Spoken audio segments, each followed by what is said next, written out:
ठूस लो। तुम कहाँ चल दिए बैग उठाकर?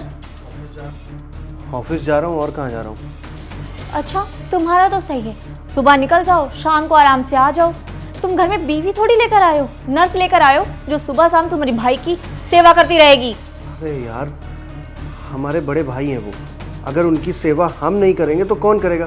आखिर इनका हमारे अलावा है ही कौन इस दुनिया में? अच्छा, मेरी लाइफ का क्या? वो कुछ नहीं, पूरे दिन इसी घर में पड़ी रहती हूँ, काम करती रहती हूँ, नहीं तो तुम्हारी भाई की सेवा करती रहती हूँ। मेरा ना दिमाग खराब हो गया है, मुझे ना घुटन होने लगी है इस घर में।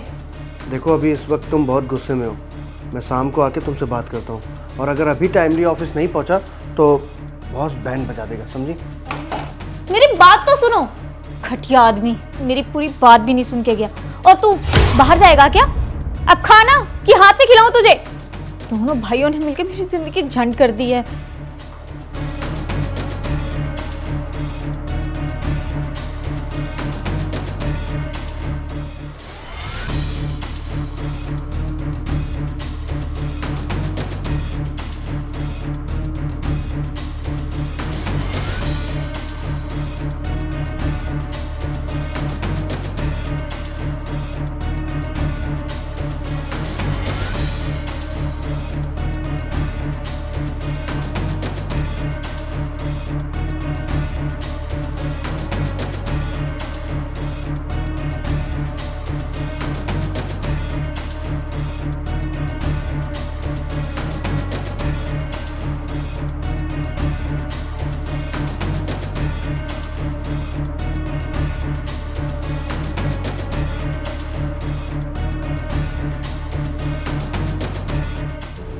माफ़ करना शालिनी जी और आर्यन जी, आप कभी माँ बाप नहीं बन सकते।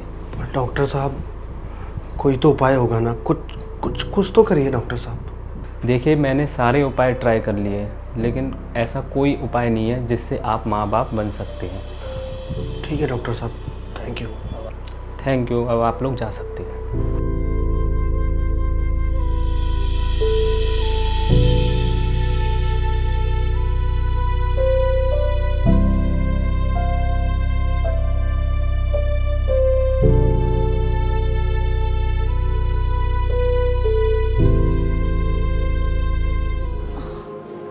आ गए आप?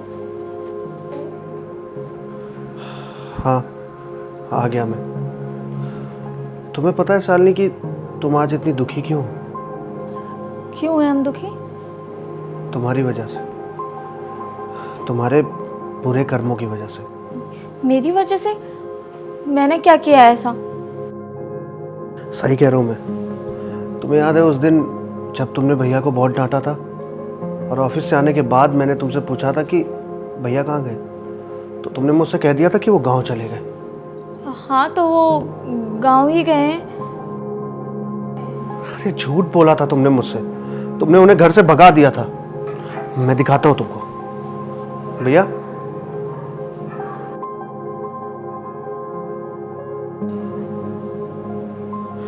ये रही। देखो, 20 बोतल ये कोको कोला है, नीचे थम्स अप, और ये नींबू पानी, और ये 4 बोरी है 500-500 की। सबका दाम तुझे पता है, अब जोड़ के बता कि कुल कितना हुआ। 3200 3200 रुपए।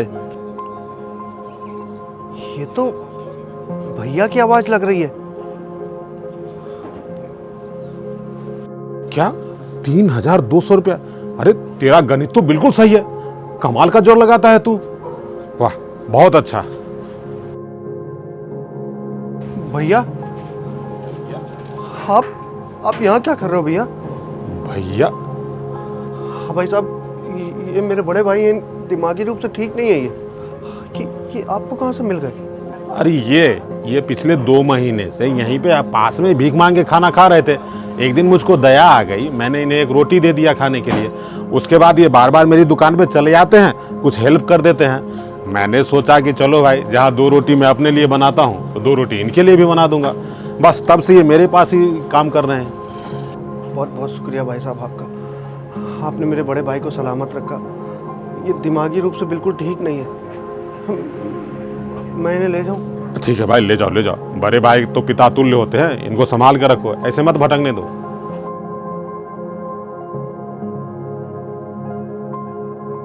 अरे पिछले 2 महीने से ये एक परचून की दुकान में काम कर रहे हैं। इनको इतनी भी समझ नहीं है कि ये किसी को अपनी बात समझा सके या किसी की बात समझ सके, और तुमने इन्हें घर से भगा दिया मरने के लिए। अगर इन्हें कुछ हो जाता तब? हाँ, आर्यन, मैंने तुमसे झूठ बोला था 2 महीने पहले कि भैया गांव चले गए हैं, लेकिन मेरा विश्वास करो, मैंने इन्हें नहीं भगाया। लेकिन शायद मेरी गलती की वजह से ही ये घर छोड़ के चले गए थे। हाँ, तुम सही कह रहे हो, मेरी गलती की वजह से आज हमें इतने दुख मिल रहे हैं। मैंने बहुत गलत किया, पर आज के बाद से नहीं करूँगी। मुझे माफ़ कर दो भैया, आई एम सॉरी। आज के बाद से मैं आप पर नहीं चिल्लाऊंगी, मैं आपको बिल्कुल भी नहीं डांटूंगी।